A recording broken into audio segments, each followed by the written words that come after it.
vous êtes prêts? Alors soyez prêts, préparez-vous.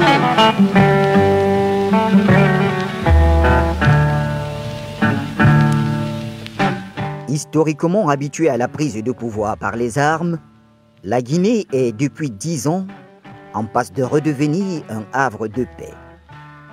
Un havre de paix dans lequel il fait bon vivre jusqu'ici, malgré les multiples obstacles politiques, économiques et parfois ethniques brandis par certaines personnalités politiques en concubinage avec des forces exogènes dans le but de remettre le pays aux mains des néo-impérialistes.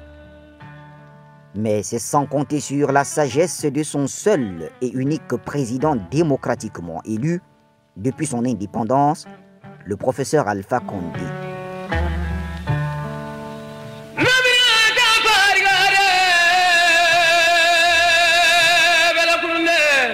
Alors, premier, professeur Alpha Condé, 1 474 973, soit 52,52%. Le présent résultat sera publié, transmis à la Cour suprême de Guinée, conformément aux articles. Arrivé aux affaires à l'issue des élections présidentielles de 2010, avec 52,5% des suffrages exprimés au second tour, face au candidat de l'Union des forces démocratiques de Guinée, Cellou Dalein Diallo, Alpha Condé hérite d'un pays quasiment inexistant. Un pays en plein déclin malgré ses importantes ressources potentielles. La Guinée possède les plus grandes réserves mondiales de bauxite et les plus grandes réserves inexploitées de minerais de fer à haute teneur, ainsi que de l'or et des diamants. En outre, ce pays a un sol fertile, de fortes précipitations et est considéré comme le château d'eau d'Afrique de l'Ouest, un véritable scandale géologique. L'arrivée du professeur Alpha Condé en 2010 sonne comme une aubaine pour le peuple de Guinée, mais un immense obstacle au projet égoïste de ses détracteurs. Il fait vite de redorer l'image du seul pays d'Afrique francophone qui, dans les années d'indépendance, avait pu dire non à la domination française dirigée par le général de Gaulle. En moins de 10 ans, le président Condé a su faire respecter son pays en instaurant un régime de confiance et une stabilité politique appréciée dans toute la sous-région et au sein des instances internationales. Conscient des difficultés qu'il y a à diriger un pays où les clivages ethniques ont été érigés en projet politique, Alpha Condé consacre son premier mandat à une gouvernance par consensus dans tous les niveaux. Mais le génie du président est très peu apprécié par certains de ses opposants qui, par le passé, rendent service sous des régimes militaires, tels que Sidi Touré de l'Union des forces républicaines, l'UFR, Premier ministre de Guinée de 1996 à 1999, et surtout le désormais ex-leader de l'opposition, Cellou Dalein Diallo. Le patron de l'UFDG a occupé plusieurs postes ministériels de juillet 1996 à avril 2006.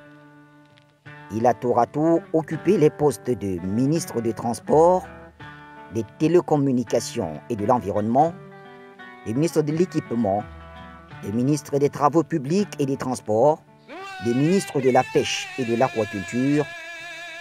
Pour couronner le tout, il a été le premier ministre de Lansana Conté de 2004 à 2006. Un parcours qui aurait fait de lui un homme politique accompli. Mais la soif du pouvoir a fait de certains de ces hommes des va-t-en-guerre, prêts à tout pour débarquer le président Alpha Condé, quel que soit le prix à payer. Cellou Dalein Diallo, puisqu'il s'agit de lui, et j'aurais souhaité ne pas avoir à parler de lui à ce stade de l'application, de l'exécution du processus, c'est laisser aller à des écarts de langage qui mettent en cause sa crédibilité. Est-ce que vous êtes prêts à mourir? Est-ce que vous êtes prêts à mourir? Est-ce que vous êtes prêts à mourir? Alors soyez prêts, préparez-vous. je comprends parfaitement, M. Selou n'a jamais étudié le droit. Donc, quand il s'aventure dans le domaine du droit, il faut excuser son ignorance extrême. Puis il dit maintenant, il reconnaît qu'il a donné l'ordre à ses militants de sortir de la rue alors que les loupards, pour aller saccager les biens des gens, pour attenter à la liberté des gens. Ils sont prêts. Section Caillou est prêt pour le combat. Il y a aussi une section Caillou. Oui, section Caillou. Parce que nous sommes là. Section Caillou. Vous venez par aux manifestations de rue? Oui, je participe. Vous lancez des cailloux aussi? Oui, je lance les cailloux et je donne encore les cailloux à les jeunes pour lancer. Mais on ne peut pas laisser la parole à la rue à des assassins en puissance qui accaparent des mots d'ordre politique simplement pour se donner bonne conscience. Mais ces gens-là sont des criminels et ils seront traités comme tels. Parce que dans tous les pays du monde, l'incendie volontaire est un crime.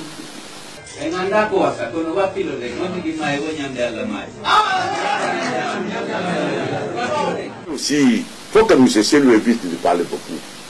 Parce que des gens en son nom font des collectes de fonds pour faire le djihad en Guinée.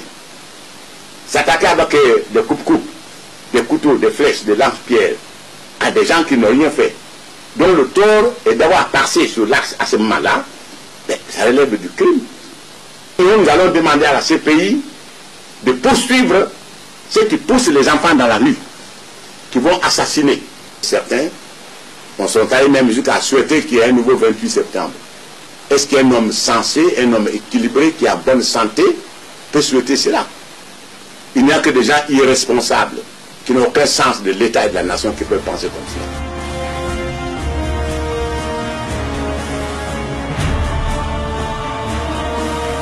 Nous sommes les loupards de Selou Dalein. Nous sommes combat, on est là.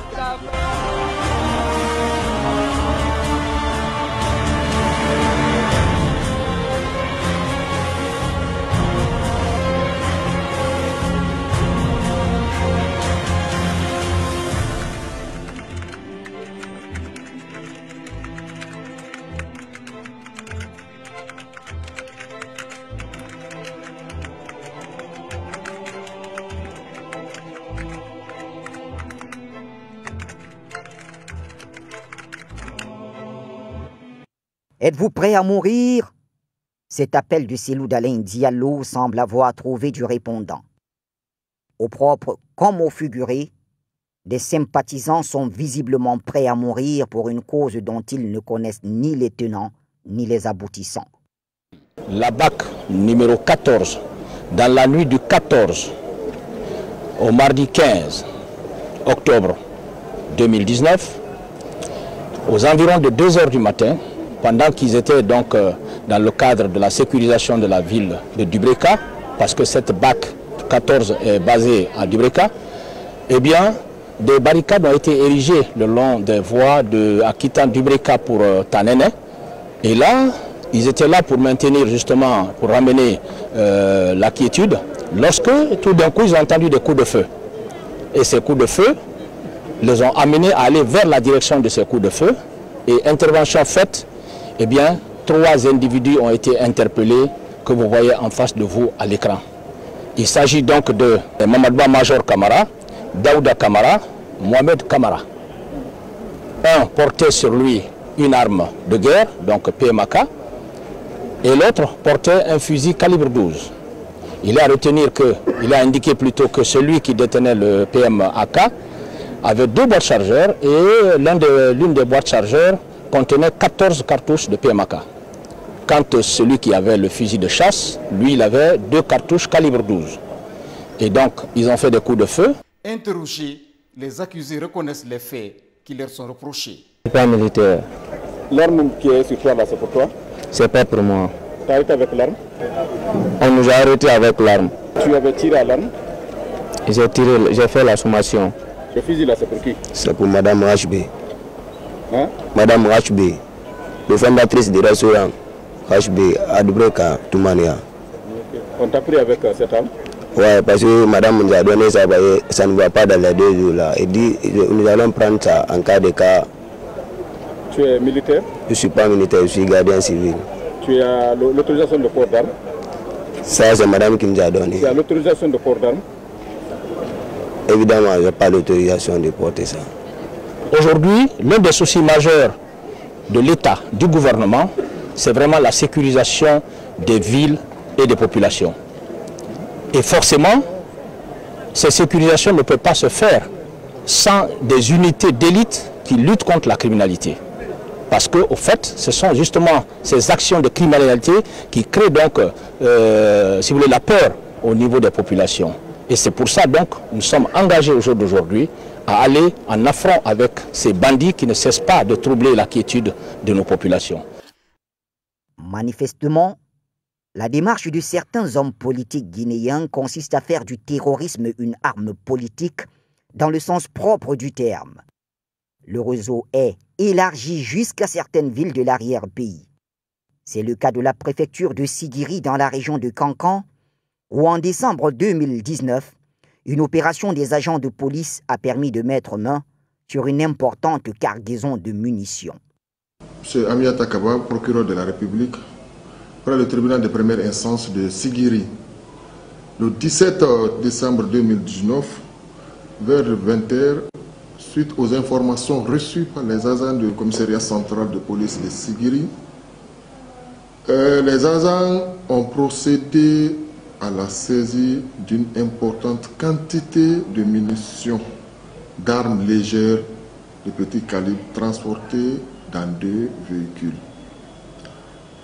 Il est important de préciser ici que les agents ont saisi au total 141 demi-cartons qui transportaient les 2 véhicules de marque Renault 21.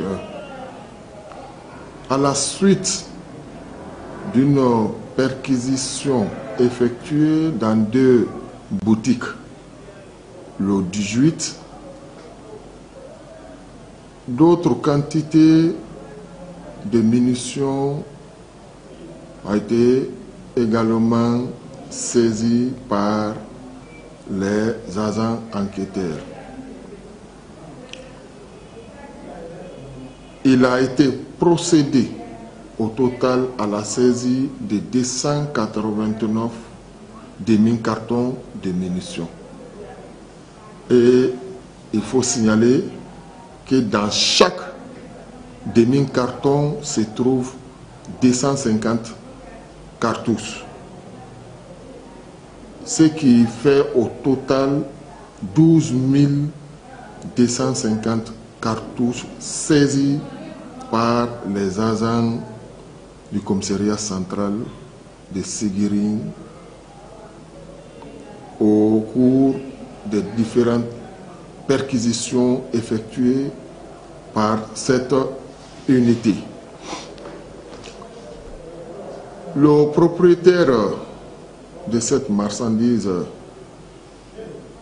se nomme M. Elhadj Ousmane Bari, qui a été également mis aux arrêts et déféré au parquet du tribunal de première instance de Sigiri. Le dossier reçu par le parquet de Sigiri, aussitôt une information judiciaire a été ouverte. Les quantités de munitions saisies au cours de cette opération a été également mis sous scellé et au greffe du tribunal de première instance de Sigiri. Je tiens à rassurer que toute la lumière sera faite dans cette affaire. Les munitions saisies au cours de cette opération ont été déposées au parquet du tribunal de première instance de Sigiri et ces munitions se trouvent dans un endroit sécurisé. Et pour celui qui connaît le tribunal de première instance de Sigiri, c'est un palais de justice moderne et en soutien des magasins de scellés sécurisés. Pour le moment, ces munitions sont à la disposition de la justice et dans un endroit sécurisé. Et comme je l'ai dit, toute la lumière sera faite dans cette affaire. Et les différents droits liés à la défense seront respectés. Le parquet du tribunal de première instance de Seguirim, saisi du dossier, a ouvert une information au niveau du cabinet d'instruction pour des faits de détention et transport illicite de munitions d'armes légères de petit calibre. Et pour le moment, le juge d'instruction est en train de faire le travail. Le moment venu, le dossier sera programmé et le jugement se fera dans la dite procédure. L'évolution de la nouvelle histoire politique guinéenne rappelle fortement la période de Macky. Des formations politiques semblent nostalgiques de l'époque où l'on parlait des branches armées des partis politiques, sauf qu'ici, les données ont changé. L'adversaire n'est plus le colon, mais son propre compatriote. C'est des remous sociopolitiques qui ont fortement ébranlé la nation tout entière. Ces agissements ont entraîné la commission de multiples infractions, notamment des vols, des violences et voies de fait, des destructions de biens publics et privés, des atteintes à l'intégrité physique, meurtres, assassinats, coups et blessures. Dans sa mission régalienne d'assurer la sécurité des personnes et de leurs biens, l'État, à travers ses structures appropriées, police, gendarmerie, a engagé des enquêtes dans le but de rechercher et interpeller les suspects afin de les déférer devant la justice. C'est dans ce cadre que le procureur de la République près le tribunal de première instance de Dixine a reçu plusieurs procès-verbaux dressés à la suite d'infractions commises lors des manifestations organisées dans son ressort, au nombre desquelles le RP numéro 046 du 16 février 2018, affaire contre X pour meurtre de Khalidou Bari, actuellement en cours d'instruction au cabinet du juge Morlaye Souma. Le RP numéro 060 du 27 février 2018, affaire contre X pour meurtre de Boubacar Sidi Diallo, en cours d'instruction préparatoire au cabinet de M. Sekouba Kondé. L'affaire de meurtre de Boubacar Bari et de Mamadou Baylo Diallo, actuellement en cours d'enquête préliminaire à la direction des investigations judiciaires de la gendarmerie nationale. Il est important de rappeler que suivant procès verbal du 22 février 2018 de la brigade de recherche de Matam, Boubacar Diallo dit Grenade a été présenté au parquet de Dixine à la suite d'un mandat d'arrêt décerné contre lui le 20 mai 2016 par un juge d'instruction pour tentative de meurtre, détention illégale d'armes et port illégal d'uniforme militaire. L'intéressé était l'objet d'une information judiciaire depuis mai 2016. Les pièces à conviction versées à la procédure, notamment les photos, ressortent que Boubacar Diallo dit Grenade détenait un arsenal d'armes de tout calibre et des munitions diverses. Les images produites à la procédure montrent l'inculpé tantôt en train de manier les armes, tantôt en compagnie de personnalités appartenant à une formation politique de la place et à une institution constitutionnelle. Il faut par ailleurs noter que le 19 mai 2016, à la suite de la tentative de meurtre sur la personne d'un gendarme, Boubacar Diallo dit Grenade avait été grièvement blessé. Après avoir reçu les premiers soins dans une clinique en Guinée, il est parvenu à quitter le pays par l'aide et par l'assistance de certaines personnes appartenant à sa formation politique. Revenu en Guinée sous une nouvelle identité, Boubacar Diallo dit Grenade a été interpellé et déféré à notre parquet. Il a été présenté au juge d'instruction en charge de la procédure qu'il a régulièrement placé sous mandat de dépôt le 2 mars 2018.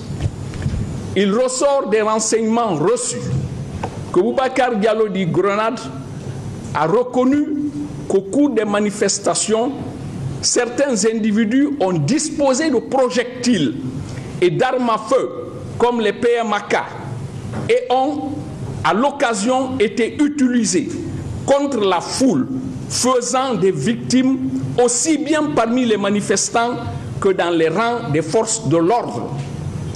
Plusieurs autres déclarations ont été faites par Boubacar Diallo dit Grenade qui ne peuvent actuellement être l'objet de révélation par respect pour le secret de l'instruction.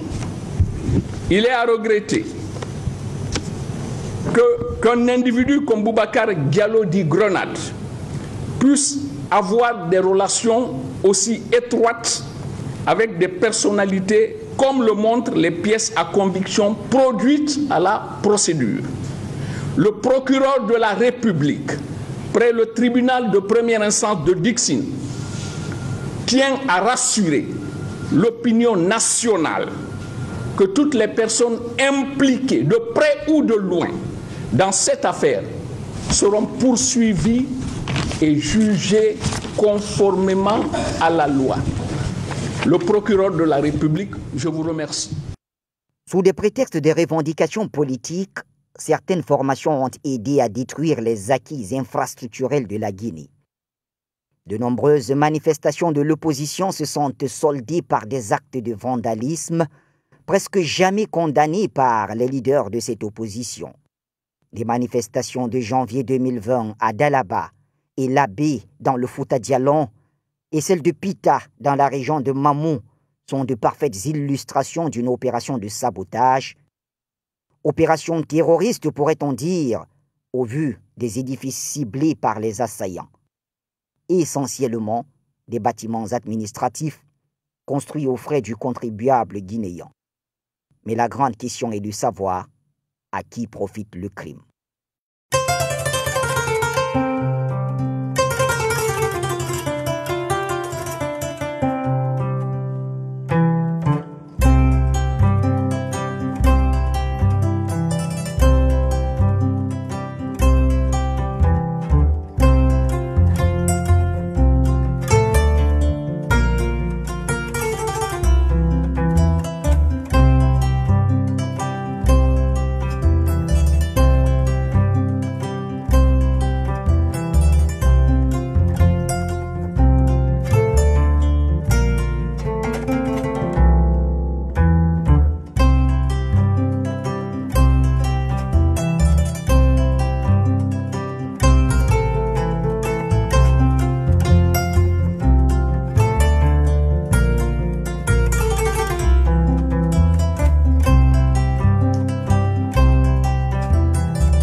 l'opposition terroriste en Guinée, on ne sait pour quelle raison, en veut personnellement au président Alpha Condé, à qui elle va jusqu'à promettre la mort pour écourter son mandat.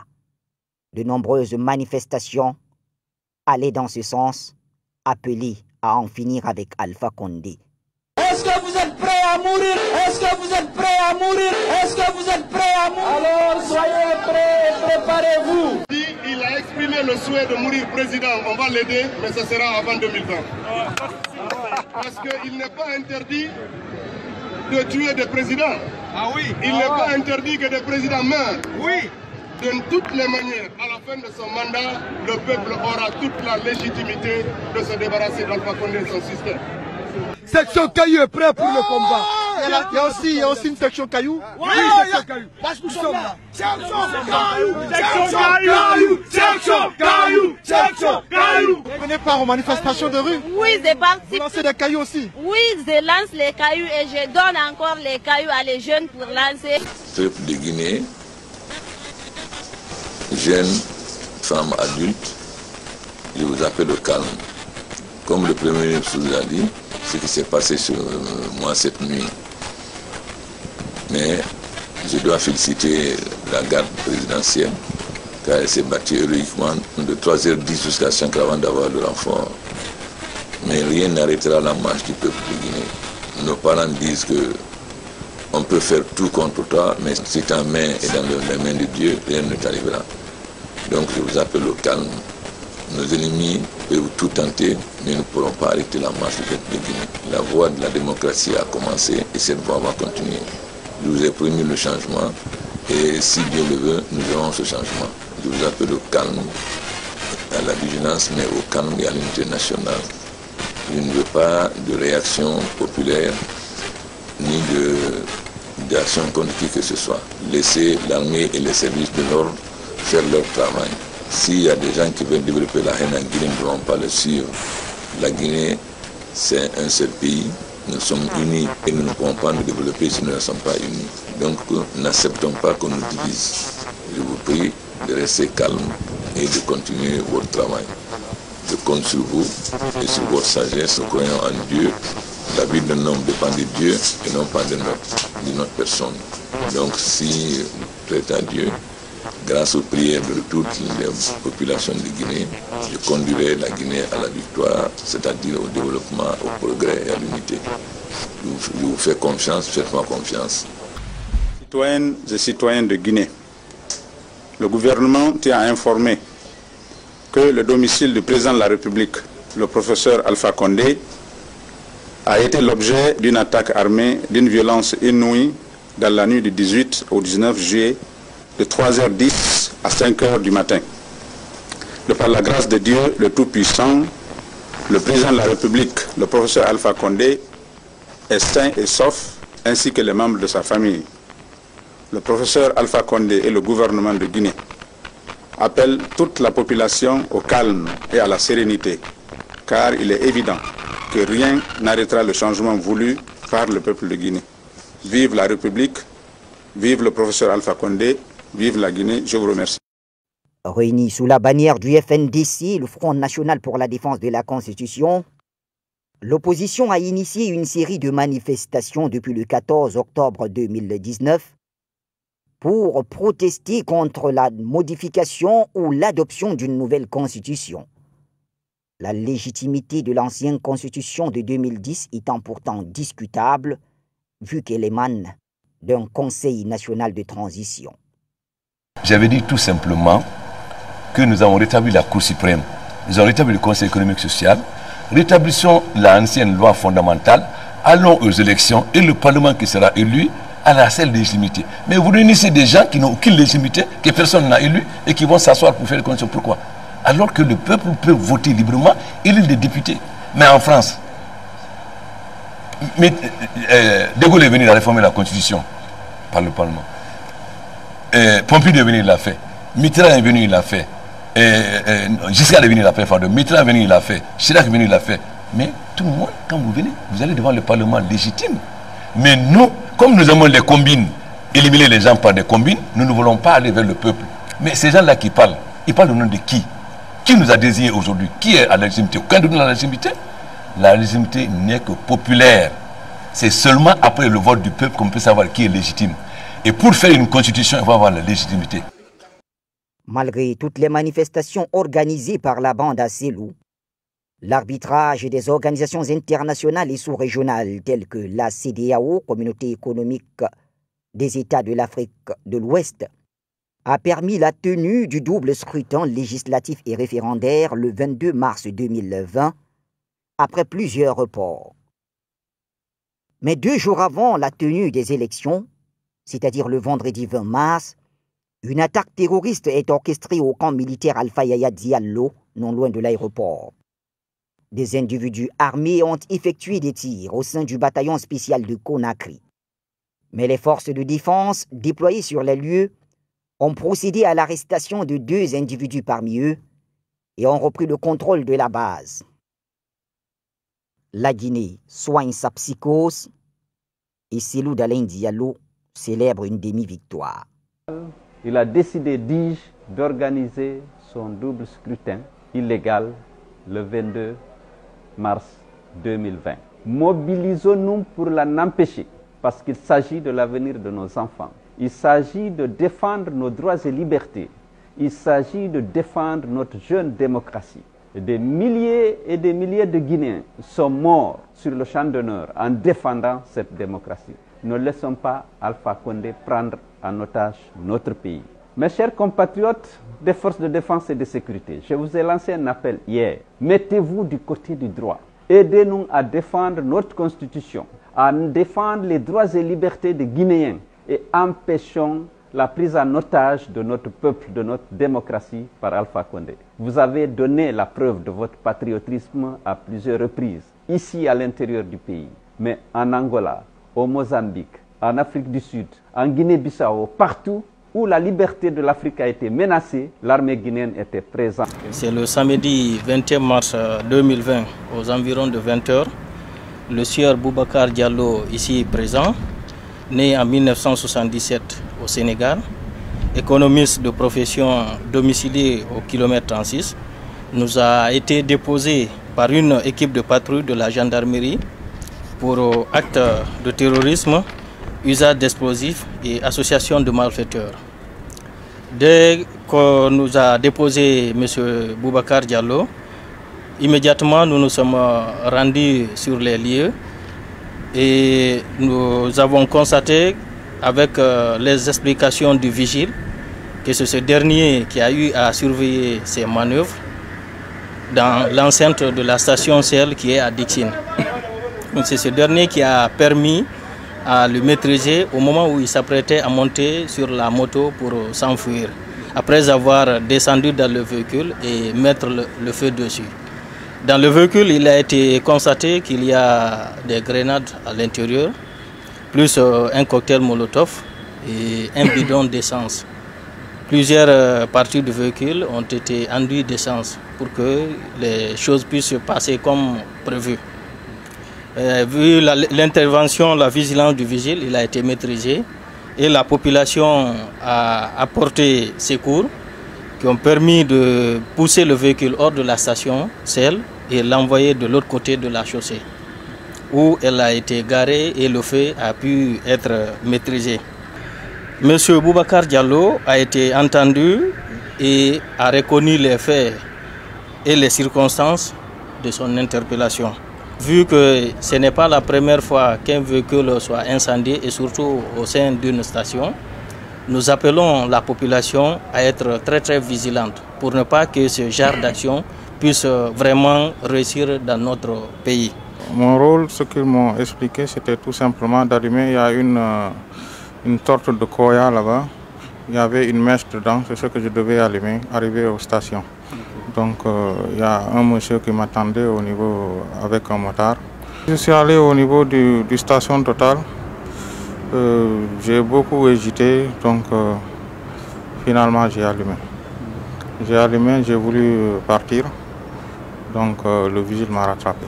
C'était tout simplement pour faire peur, pour dissuader la population d'aller voter le lendemain. D'aller voter le lendemain. Donc votre mobile, c'était d'empêcher la population de voter? C'est pour les empêcher de voter, c'était pour faire peur pour que la population ne parte pas voter le lendemain, pour le référendum. Sauf qu'au départ, ils m'ont donné 300 000. C'est ce que j'avais. Sinon, il n'y a pas eu un marché concret entre nous. La seule motivation, c'était pour empêcher les élections le lendemain. Mais je vous dis que je regrette sincèrement. Je regrette sincèrement et je demande pardon à la population guinéenne et je ne referai plus ce genre d'acte. Il y a une voiture couleur grise dont à bord il y avait un jeune qui était suivi d'une moto TVS bleue. Quand il est venu, il a garé la voiture au niveau de la première pompe d'essence. Le vigile a intervenu pour lui dire qu'il n'y a plus d'essence, il n'y a plus de vente. Le vigile lui a demandé, mais qu'est-ce qui se passe? Pourquoi vous insistez? Je crois, par les propos du vigile, il aurait déclenché un explosif au niveau du côté chauffeur. Donc le vigile l'a suivi. Entre-temps, les jeunes se sont mobilisés. Moi qui vous parle, j'ai pris la moto pour pouvoir déséquilibrer la moto. Donc ils ont glissé à quelques 10 mètres. Moi j'ai pris un caillou pour le cogner. C'est ainsi qu'Ibrahim Diouaté l'a pris sur son col. Si les grenades s'explosaient, ça allait prendre au moins 500 mètres de rayon. Vous savez, quand vous prenez derrière la station et devant la station, il y a plus de 500 à 100 personnes qui y vivent. Vraiment, l'impact pouvait attaquer à toutes ces familles qui vont périr dans cet accident. Je dirais merci à toute la jeunesse de Dixine 101. Dès que ce problème-là s'est posé, ces jeunes-là se sont interposés. Ils ont interpellé le jeune en question. Les élections du 22 mars en Guinée n'étaient pas qu'une simple opération de choix des représentants du peuple à l'hémicycle ou de l'adoption d'une nouvelle constitution par un oui ou un non. Au-delà du symbole, le peuple de Guinée était comme en 1958 face à son destin. Face à un choix crucial au moment où la politique dans le pays de l'Almami Samori Touré et de Ahmed Sékou Touré a été dénaturée par des aventuriers à la solde du plus offrant. On se serait retrouvé face à Daesh ou Boko Haram, on comprendrait que c'est des terroristes connus en tant que tels. Mais quand des hommes politiques se cachent derrière le verbe pour utiliser des armes à feu et des boucliers humains à leur fin, on se demande où va le monde, ou mieux, où va la Guinée.